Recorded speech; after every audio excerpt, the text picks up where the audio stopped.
Ever thought how taking care of yourself can actually make you more productive? Well, that's exactly what our first key skill is about. You see, self-care isn't just about spa days or treating yourself to a fancy meal. It's about integrating activities that nourish your mind, body, and soul into your daily routine. This might be as simple as taking a few moments to meditate, going for a run, or even indulging in a hobby you love. Whatever it is, it's about making time for you. When we take care of ourselves, we're better equipped to handle whatever comes our way, be it work, relationships, or unexpected curveballs life throws at us. It's about filling our own cup so that we can pour into others. So remember, taking care of yourself isn't a luxury. It's a necessity if you want to be truly productive. Have you ever wished you had more hours in a day? The second skill we're discussing today might just make you feel like you do. Ali Abdaal's effective time management strategies are a game changer. He emphasizes that it's not about cramming as much as possible into your day, but rather about strategic planning and prioritizing. You see, it's all about maximizing your most productive hours and making the most of those peak times. By aligning your most demanding tasks with when you're naturally most alert and focused, you can accomplish more with less effort. It's also about understanding the value of breaks and downtime. They're not wasted time, but rather essential periods for your brain to recharge and for creativity to flourish. Time is one of our most precious resources, and learning to manage it effectively can unlock your productivity potential. What if I told you that your habits could be the key to unlocking your productivity? Sounds intriguing, right? In Feel Good Productivity, Ali Abdaal delves deep into the power of habit formation. He unveils how our daily routines can be a treasure trove of productivity if we know how to tap into them. Think of habits as a chain. Each link represents a task or activity, and when they're interconnected, they create a powerful routine. But how do you form habits that stick? Ali offers diverse techniques. It's about starting small, setting clear and achievable goals, and making the habits enjoyable. For instance, if you want to incorporate reading into your daily routine, start with just 5 pages a day. Make it an enjoyable ritual by pairing it with a cup of your favorite coffee or tea. It's not just about creating habits, but creating productive habits that can make a real difference. Procrastination, the nemesis of productivity. But what if you could beat it at its own game? Procrastination often stems from fear of failure, fear of success, or even fear of the unknown. The first step to overcoming it is recognizing these fears. Once identified, you can begin to tackle them head-on. Ali Abdaal suggests practical strategies for this, such as breaking down large tasks into manageable chunks. This makes the task seem less daunting and more achievable. Another strategy is using the 2-minute rule. If a task takes less than 2 minutes to complete, do it immediately instead of putting it off. Procrastination is also a signal that you might need a break or a change of scenery. Listen to your mind and body. Sometimes a short break can recharge your energy and boost your productivity. Procrastination is a hurdle, not a stop sign. With the right strategies, you can leap over it and keep moving forward. In a world dominated by screens, how can we ensure technology aids our productivity instead of hampering it? It's a question many of us grapple with daily. Ali Abdaal, in his book Feel Good Productivity, provides some insightful answers.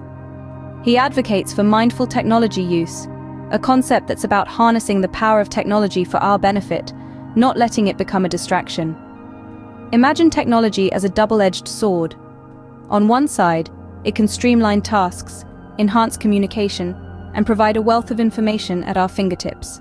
On the other, it can become a vortex of endless scrolling, unnecessary notifications, and digital clutter. The key is to strike a balance.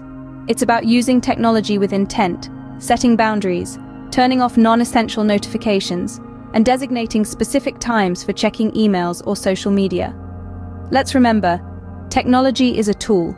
Use it wisely, and it can help you reach new heights of productivity. Sometimes the most productive word you can say is no. Surprised? Let's dive into why. The art of saying no is a key skill that many of us struggle to master. But in the realm of productivity, it's an absolute game changer. Why? Because every time we say yes to something, we're inadvertently saying no to something else.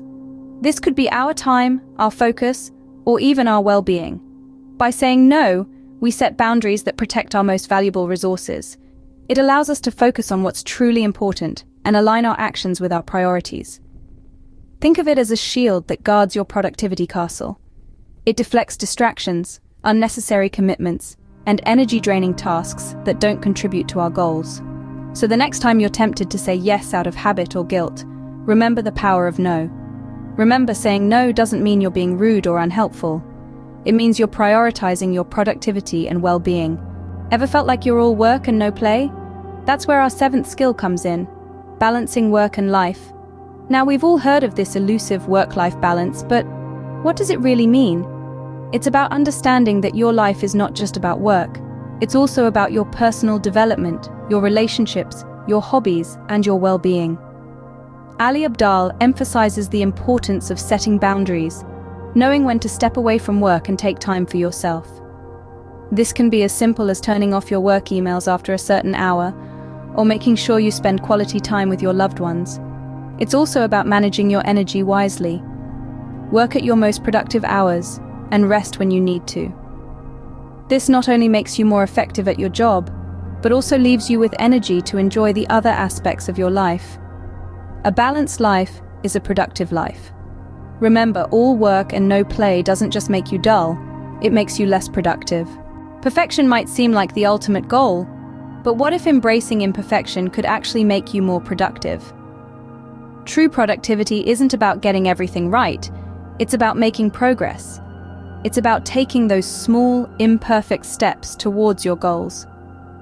Consider a time when you made a mistake. You might have felt disappointed or frustrated, but did you learn something from it? Did it help you grow? More often than not, our failures teach us valuable lessons that success simply can't. In fact, it's through our missteps that we often discover new and better ways of doing things. By accepting and learning from our failures, we can turn them into opportunities for growth and improvement. So the next time you mess up, remember, it's okay.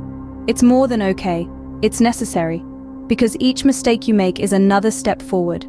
Mistakes aren't roadblocks, they're stepping stones. Embrace them, learn from them, and watch your productivity soar. The only constant in life is change. So how can we keep up and stay productive?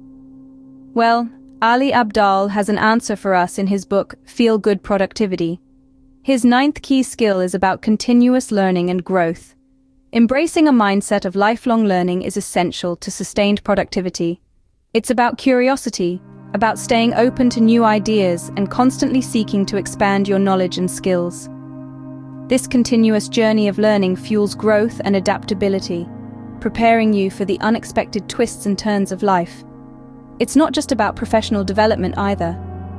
Lifelong learning enriches all aspects of life, from personal interests to better understanding the world around us. It keeps our minds sharp, our perspectives fresh, and our spirits high. So whether it's taking an online course, reading a new book, or delving into a hobby, keep that curiosity alive. Never stop learning, because the more you learn, the more you grow, and the more productive you become. Last but certainly not least, let's talk about the power of positivity in productivity.